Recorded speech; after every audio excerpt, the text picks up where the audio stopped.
আমি যদি এই মুহূর্তে একটি ফোন করি 300 পুরা পয়েন্ট চলে আসবে, তোমার ক্যামেরা তো বিস্কুটের মতো গুঁড়া করে খেয়ে ফেলছে। বোঝার চেষ্টা করেন, এটা একটা শুটিং। কিসের বুঝাবুঝি?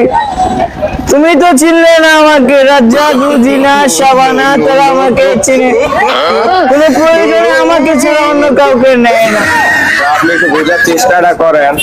আরে কিসের বুঝাবুঝি? হ্যাঁ, তুমি তো আমাকে চিনলে না, বাংলার মানুষ আমাকে চিনে। এই সিনেমার নায়ক আমি হবে। বুঝতেছেন নাকি আমি এখানে অনেক টাকা ইনভেস্ট করছি, আপনি বুঝতেছেন না কেন? আমার বুঝাবুঝির তো কোনো দরকার নেই স্যার, আমি যদি নায়ক থাকি চলবে সিনেমা, না হলে বন্ধ। ভাই প্লিজ একটু দয়া করে বোঝার চেষ্টা করেন।